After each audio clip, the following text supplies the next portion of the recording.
Valve is making big moves, from cracking down season pass delays to rumors of new hardware like the Steam Controller 2 and VR controllers to the limited release of the Steam Deck OLED limited edition white. Let's dive into what these changes mean for gamers, developers, and the future of gaming. Let's get into the intro.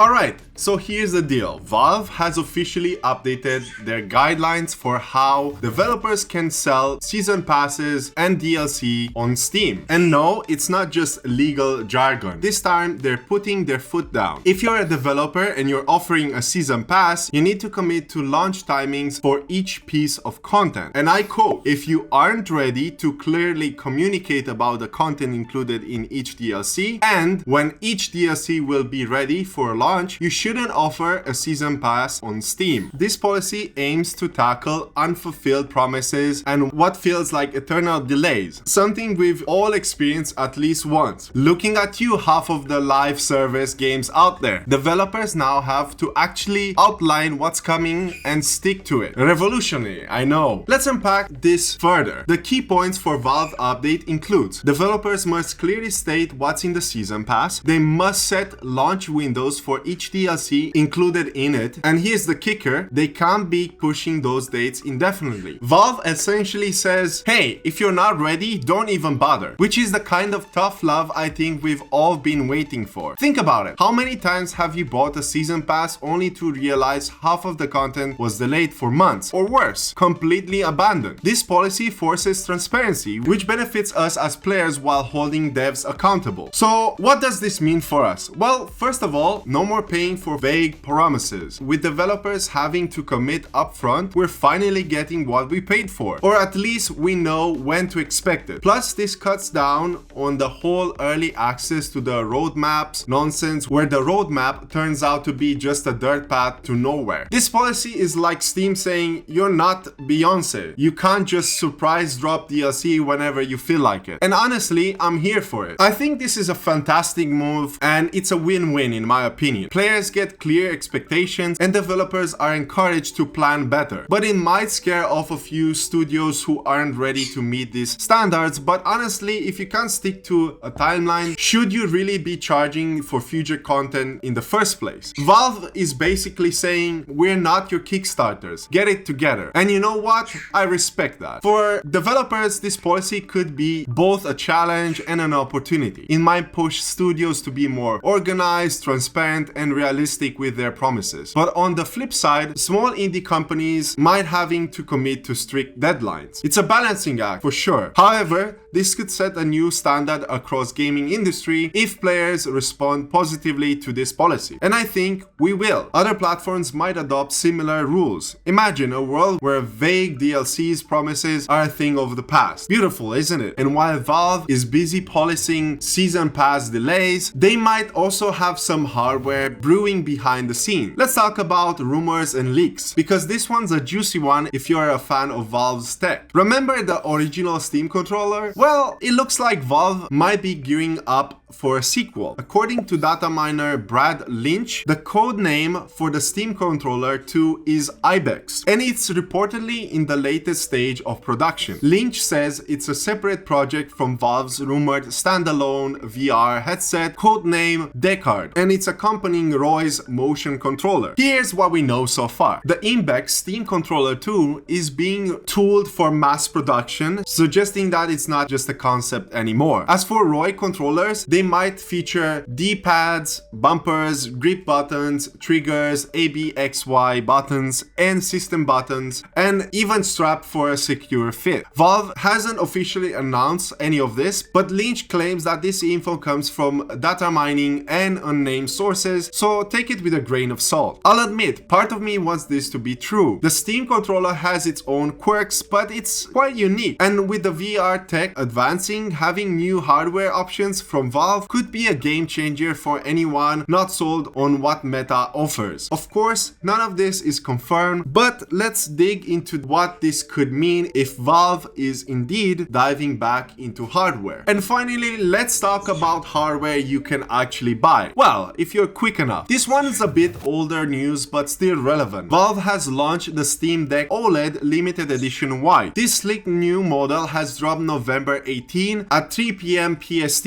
or November 19 for Australia. Price at $679 US. It's the same as the Steam Deck OLED 1TB model, but it comes with white and gray design with an exclusive carrying case and a cleaning cloth. Now, before you rush to snag one, remember it's limited edition, only one per account, and accounts must be in good standing with the Steam purchase made before November 2024. Honestly, I love the option to have a white version for the Steam Deck. I probably would have went with that if it was initially a thing. I don't dig that much the gray buttons. I would prefer if they were blue or anything else, but that's just my preference. Otherwise, I really think it looks great, and having the OLED screen is something I would really want because I currently still have the standard edition. But at this point, it's definitely for hardcore fans or collectors, and it's great to see Valve expanding their lineup, and the worldwide releases shows they are serious about growing their global market. So there you have it, new policies, potential new hardware, and a shiny new Steam Deck. What do you think about Valve's recent moves? Are you excited about Steam Controller 2, or is it the new Season Pass policy the real game changer? Let me know in the comments, and don't forget to like and subscribe for more gaming updates, especially for Steam like this. My name is Bombshell, and as always, stay safe, take care, and happy gaming.